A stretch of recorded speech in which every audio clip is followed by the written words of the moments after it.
No more doubts, I'm feeling alive. With every mile I leave the past behind, say and drive. This is my state of mind.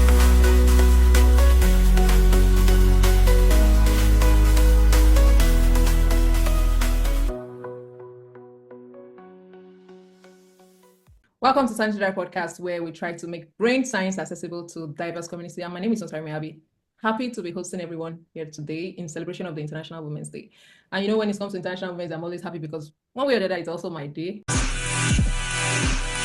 So today we'll be discussing neural empowerment, the science behind women leading change. And this is in celebrating the International Women's Day, following the UN's theme for the year, which is about accelerating action for women's rights and also women's empowerment. And today we'll be looking at how the brain in the person of every woman has been wired to be able to help them break barriers and also lead change. And I'm honored to be joined by three special guests, three special ladies joining me on this call to discuss this very important topic. And I'll just let them introduce themselves. I'll ask Dr. Diola to go first. Yeah, good morning, everyone. Good morning, ladies. I am Dr. Adela Florisho. I'm based in California, and I'm a global health advocate and also a healthcare professional for well over 15 years. Nice meeting you guys. Thank you, Dr. D. Nice to meet you. Adela, you go next. Good morning and good evening, ladies. My name is Adiola. I'm a pharmacist with over 12 years of experience.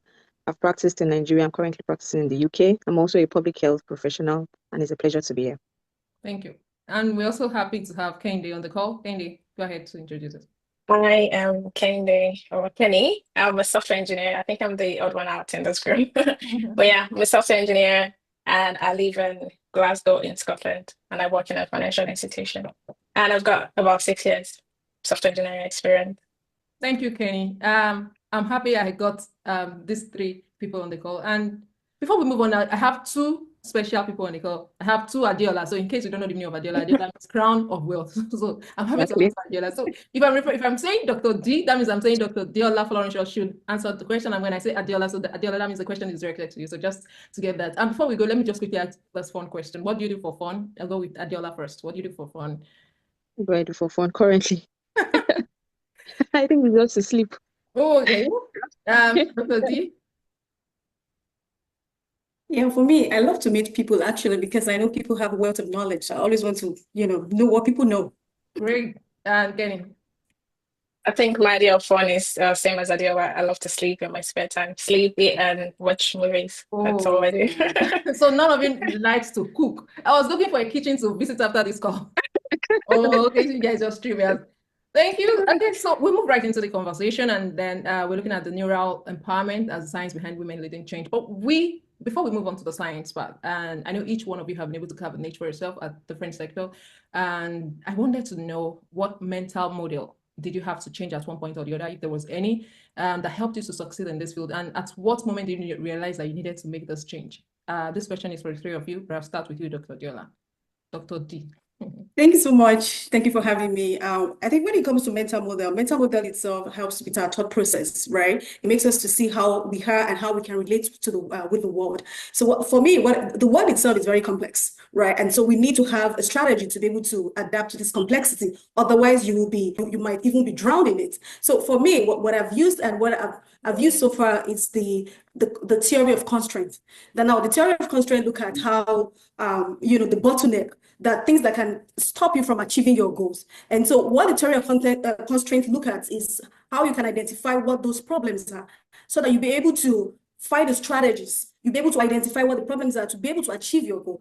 Example would be in the time of the pandemic, there were a lot of changes that needed to be made at that period. And I was in a leadership role. And so every time policies, procedures changing every time in the healthcare system, right? And they were pushed back from staff, not because they don't want to, but because it was just too much. It was too very, very overwhelming. So that was the constraint right there. So I was able to identify what the issues are. Why are people not wanting to adapt to the new change, and so that we can get past and achieve the goals of keeping everybody safe and the community safe. Great. Thank you so much, Dr. D, for that. Adiola, you go next.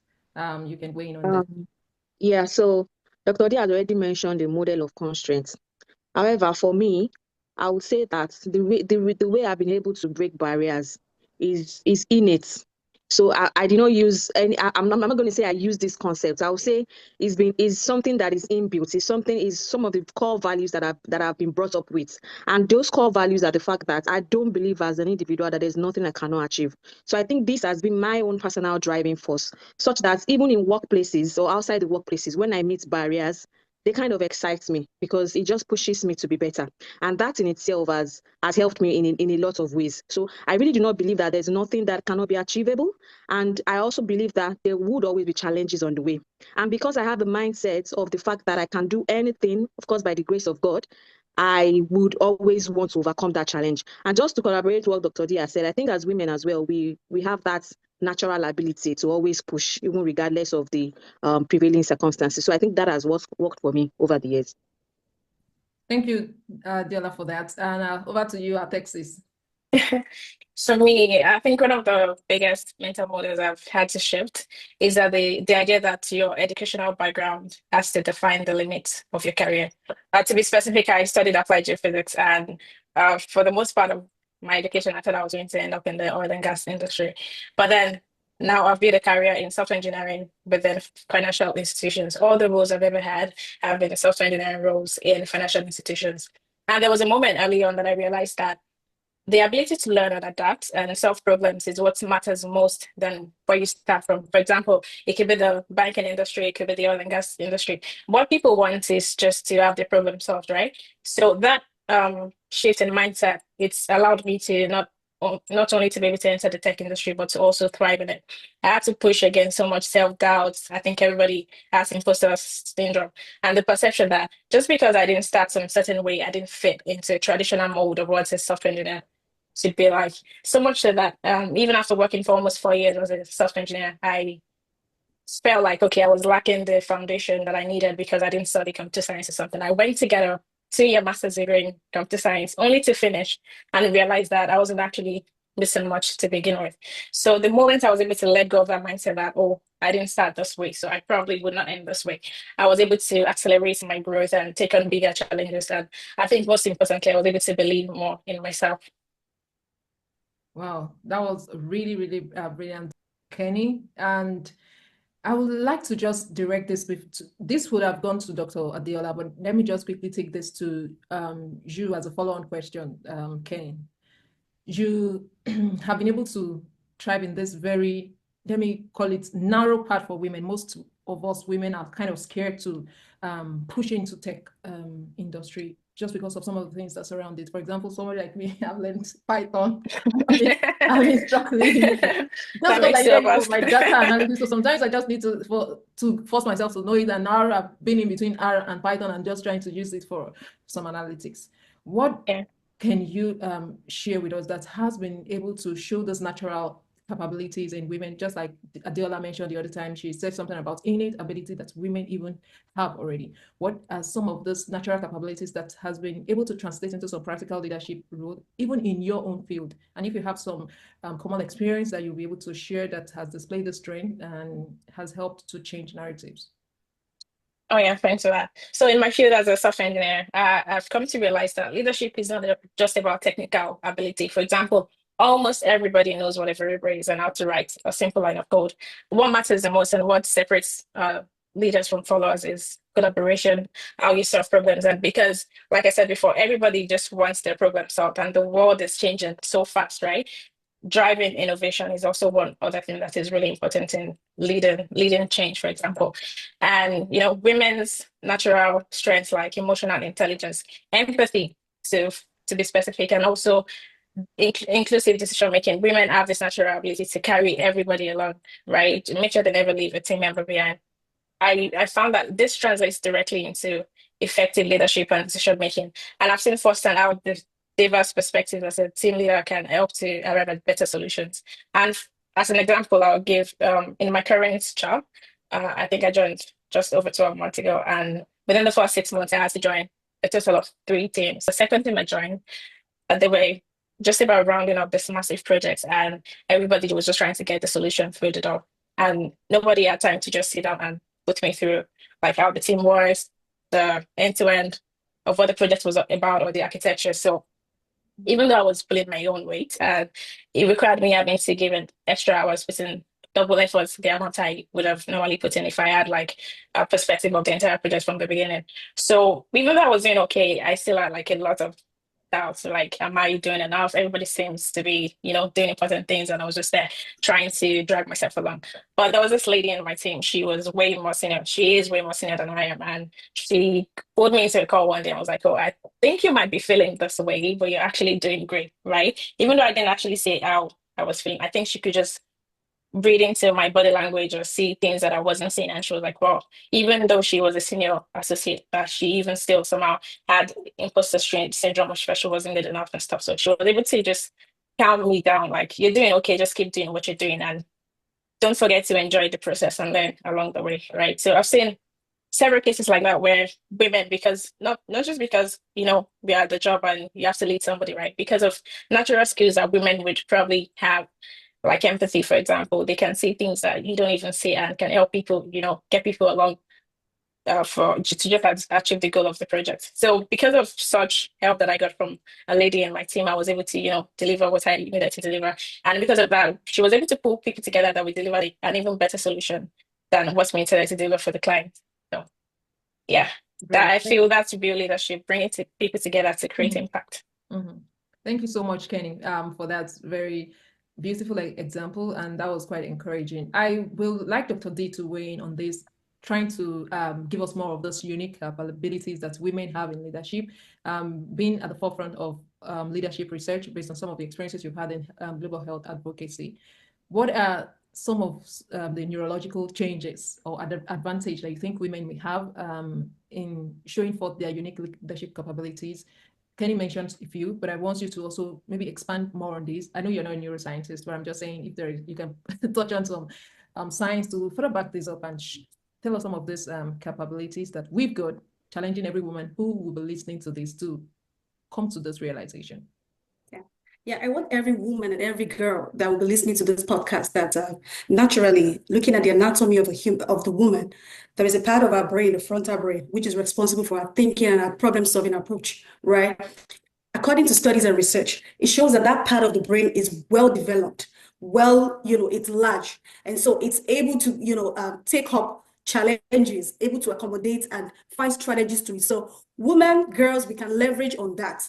And that makes us a very good leader, because when problem comes and when you're in leadership role, even without being in leadership role, just being a mom or just being a girl child, there's a lot of demand from you, expectation, societal expectation. And every time we're making decisions all the time. So the part of our brain that God has given to us naturally, let's leverage on that, because let women know that they have the capacity to be able to solve problems, to be able to multitask. And that's why also a part of the brain as well, we call that the limbic system.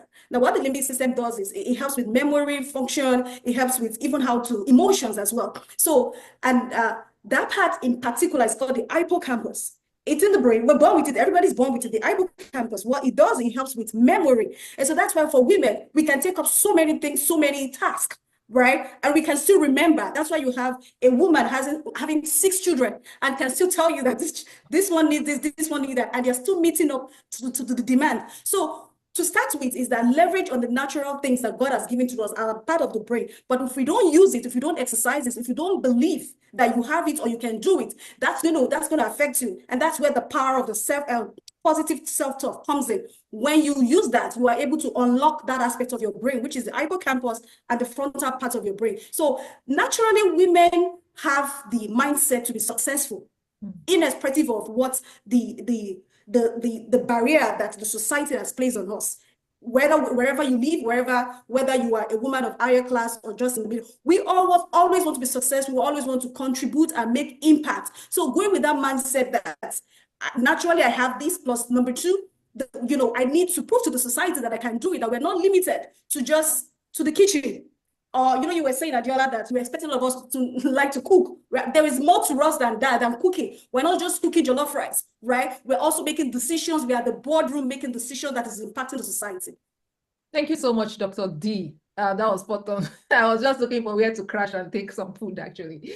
So this will come to you, Adiola. There is this stereotypes. There is the sentiment that we have around women's decision making. When a woman is about to take on a position of leadership, people are scared. People are like, will she be able to handle it? You know, this sentiment that we've had to battle with for a long period of time. And I call it an outdated view. I would want you to weigh in on this. What evidence can you tell everyone today that contradicts these outdated views? I hope it's really outdated when it comes to your own school of thought too.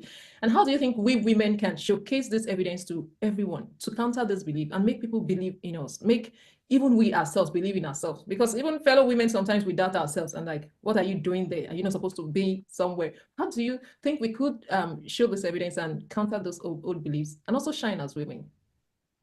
Thank you so much for that question. Just like you rightly mentioned, I want to really believe that that's an outdated view. Like women are now restricted. I think we've moved past that age. Yeah, I think we've moved past that school of thought, if I'm to be honest. I think women have been able to prove themselves in several leadership positions that we are more than the kitchen. And having said that, I don't think that should even be an issue. However, several studies that I've seen have also shown that women have better leadership capacity than men. In fact, I was looking at one today, and I think the study is from the Harvard Business School review, and it showed that out of all the traits that the study was done on, women had the highest percentage, which really showed that, with the skills like that Kenny had mentioned, such as building relationships, championing change, we have great communication skills. Just like what Dr. Dia said, we're able to do so many things at the same time. I mean, it's not easy to be a mom, to be a wife, to be a professional. It's really not easy doing all that. But we've seen evidences that have shown that women have done that and they have excelled in every area of their life. So I think that we've passed that age where we have to prove, where we have to continue to prove that we can do it, because we've shown in so many instances that we're able to do it and we're able to do it well. And just like I rightly mentioned initially, several studies have showed that. I think there was one I saw also, the American Psychological Association, and they did like a study on comparing the leadership capacity between men and women. And that study also showed that women had better capacities in leadership than men. I think because just like Dr. D said, because of that innate ability that we have to be able to combine things, and we always want to do things right.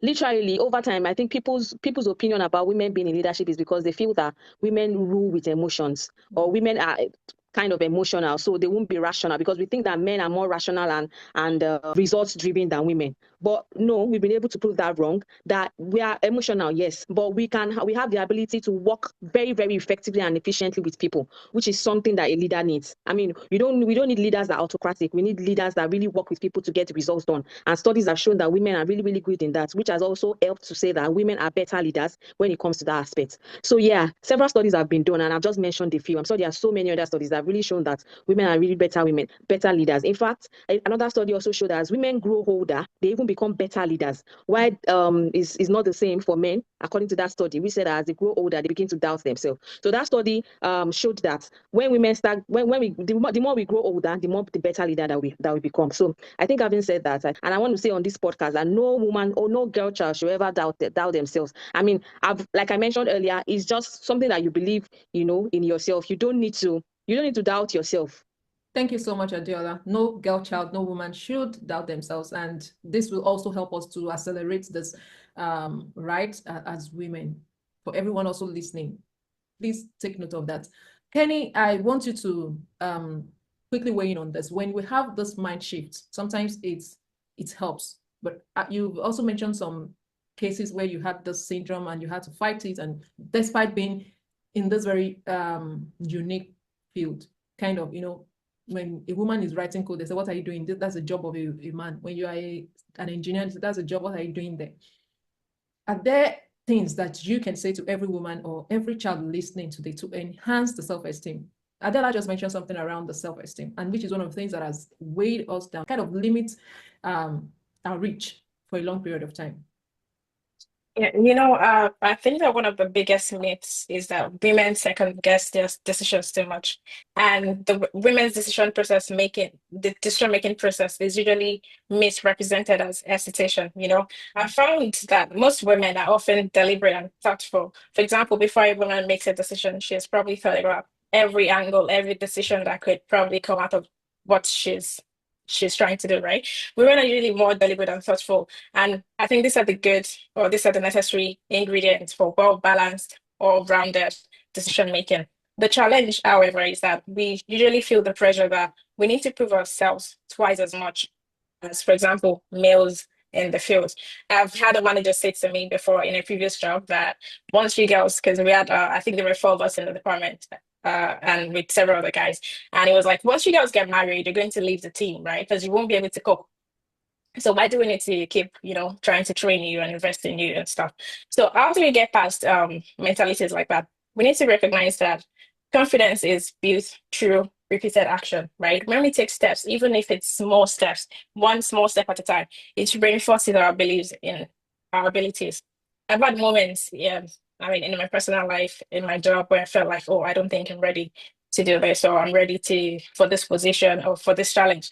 But sometimes I've been forced into going for maybe taking a bigger step. And at the end of it, I've realized that, oh, even though I didn't know what I was going to do in the beginning, I actually got through it and I was actually able to do it. I had the ability to do it from the start. I just didn't know that I did, right? So stepping up and doing the work has proven otherwise.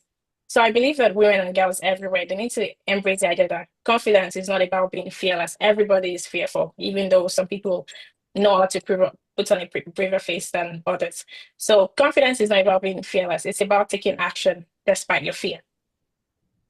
Confidence is not about being fearless, it's about taking action. I will just allow Dr. D to add on to this. Looking at the scientific perspective, you might want to help us hammer on this. The reason why I'm emphasizing this part is that it's kind of serve as the bedrock for anything. If we're saying you ain't declaring that, okay, accelerate action, let us still try to push this more. I want to touch on this confidence and self-esteem from a Thank you scientific so much. This perspective. question just came at the right time because I just released a podcast on imposter syndrome, and it's on my YouTube page. Yes, and it's been, and there was demand for it actually, right? See, the truth is that we've seen a lot of times where even when people are overly prepared for something, they still believe they're not ready, right? They still believe that they have to have, dot their I's and cross their T's and get everything perfect. They still believe that women still need to believe, or the girl child needs to believe that they need to see all the staircase, all the steps for them to keep moving. Take one step at a time. And then before you know it, you're at the last phase of the step. You find yourself at the top. But when people say, what I've seen that could affect confidence would be not investing in yourself. Because confidence does just not come overnight. It is a process. It's a gradual process. It's something we have to work on. I understand that we have some inbuilt, in fact, some people have the gene, the traits to be naturally confident, right? But if you are the type that you do not have, that doesn't mean you should stay at the ground or leave yourself at the ground and not do something about it. You can work on it. And one of the things is that, seek for more education. Get more education. If you don't even have at all, do that. Be intentional about your approach. Number 2 will be invest in skills, invest in training, do that for yourself. A lot of time people think education is a scam. It's not. If it's not working now, at some point, it will work for you at some point. It will open doors for you, doors that if you're not, like, naturally, if you're not prepared for, when you have that, when you prepare yourself, when you get the skills, knowledge, it will just put you at that phase, you open more opportunities for yourself. Then, to be able to build that confidence, mentorship. There are times it's not because people do not know what to do. It's just because they just need that additional push. And always look out for who is going to be your mentor, somebody to put you on the right path, right? You can know it all, but nobody knows it all to even start with, right? And we are always, faced with challenges. That's it. So we need that. They call that a burden bearer at times, where they help you at that moment to be able to, unlock the potentials in you. Now, it doesn't mean that they are babysitters. It doesn't mean they'll be there for you every time, but at least reach out for support, reach out for help, and be truthful to yourself. If you know you're dealing with confidence issue, be truthful to yourself. It's human. What I've seen happen is that when people face setback, they believe that is it. And people should realize that setback is a setup for a comeback. And not just a comeback, it's a setup for you to be stronger and be a better person. So because you failed one time does not mean that that's the end of the road. Keep moving, keep investing in yourself, because you are meant for more. Thank you so much, Dr. D.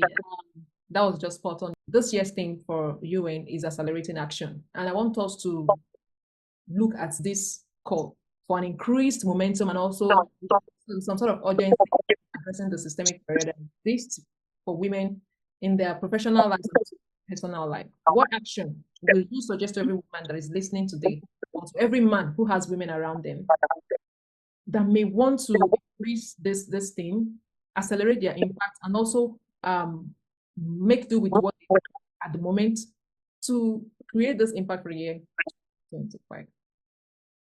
Let me start with you, Adiola, this time.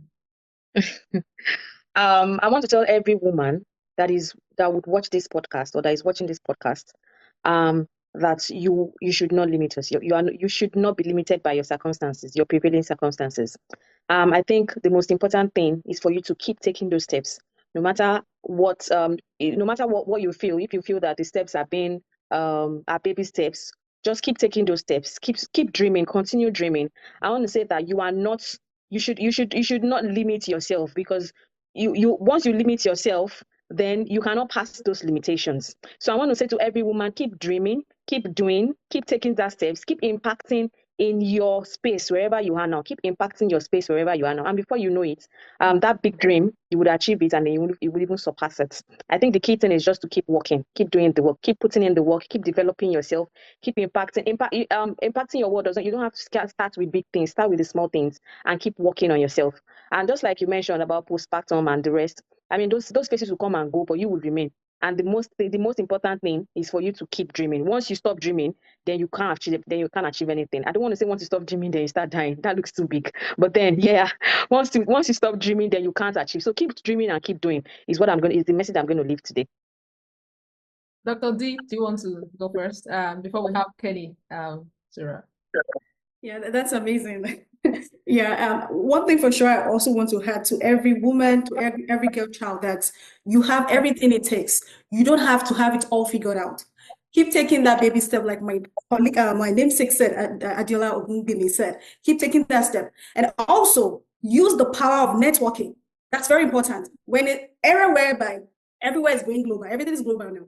Take opportunity. We've not met each other, but look at us doing something. And we're doing something, and we're expecting that this information should go out there because it's going to go global. We don't know who's going to listen. So we don't even know each other, but look at how we're using the power of social media, the power of technology to be able to network. So network, join groups. You cannot be an encyclopedia. You can't know everything. Join group and use opportunity, take opportunity of the people that know better of than you or know better than you. Don't see them as competitors. See it as opportunity to learn. It's an opportunity to take feedback. Feedback is also very important for you to be able to make impact. And very importantly, take care of yourself. You cannot give what you don't have. Take care of your mental health, because through your mental health, when your mental health is balanced, then your productivity goes up and you can make that impact that you want to make globally. Great. Mental health. Kenny, what do you have to say to this? Yeah, I believe if we want to create and accelerate impact, we need to be intentional about 3 things as women or girls. The first is visibility, second is advocacy, and the third is support. I think both Adiolas have talked about support. So for visibility, women in leadership need to make themselves seen and heard so that others can be inspired. For example, representation matters when you want to inspire other future leaders. In my current workplace, there's so many events I attend, and some I join a panel, not just because I feel like going to speak. I really do not like speaking, but I want others that look like me, right? They could be women, they could be people of color. I want them to see that if I could get here, which has been a long road, you can also do it, right? So I believe women, you can't just sit in the corner and say, oh, well, I got here, I'm just going to sit back and enjoy. You need to speak up and make yourself visible so that other people can be inspired. When they say, oh, this person, right, that looks just like me was able to achieve this, maybe I can actually get something like this done. And I believe that once women get to positions of leadership, they should be able to advocate for other women to get into industries, create positions of power for women as well. And finally, for support, like the two other have said, I believe we thrive when we lift each other up. I think the Nigerian saying is we rise by lifting others, right? And that could come in form of mentorship or sponsorship and creating spaces where women do not just have a seat at the table or do not just have a job. They're empowered to create impact and to lead. I believe that real change happens when we stop waiting for permission and we start taking action. We drive action as women and girls. Thank you so much. I was just carried away by the discussion, and I see that the time is fast spent, so we have people be able to get the main point so we don't get it too long. I want to appreciate the 3 of you, Dr. D, the global health advocate, Adiola Ogungbemi, an enthusiastic pharmacist, for someone to get license in Nigeria and also go to the UK to get license. This pharmacy, I will be there and I'll be hard. That's great. And also Kenny. Kenny is just one super person that is at the forefront of, when I heard about Kenny is not just a software engineer. She's writing some codes that is not just the ordinary code. Well, that means if you need more about it, message Kenny and know Baba. She's at some very special programming that are not just where people easily get into, and that is quite encouraging to me, seeing women thrive at this front. And I want to appreciate three of you again for this insightful perspective on neural empowerment. And to everyone that is listening to this, and to everyone that will still listen, remember that your brain, just as everyone has said on the call today, that is naturally wired for leadership. And understanding this, coming to the realization of this, will help you to break forth, to even break the barriers if there is anyone that exists in your own space. And also act out your potentials, creating that meaningful challenge that you will really like to see. And so let us take this discussion beyond here. Let us take it beyond this podcast. Take it into your office. Take it to everywhere. Talk about it as we celebrate International Women's Day. And let's empower ourselves. Just as everyone on the call has said, let us challenge the stereotypes if they exist, if it exists in any way. And let's be the change maker. What we really say we believe in, let's push for it. And remember to tell everyone about this, share to everyone, and continue this conversation all year round. We value your feedback and we look forward to seeing you lead the change even in your own word. And until next time, this is Nosarime Abe saying, accelerate your sanity drive. Bye for now. Drive, I'm on the same drive. No more doubts, I'm feeling alive. With every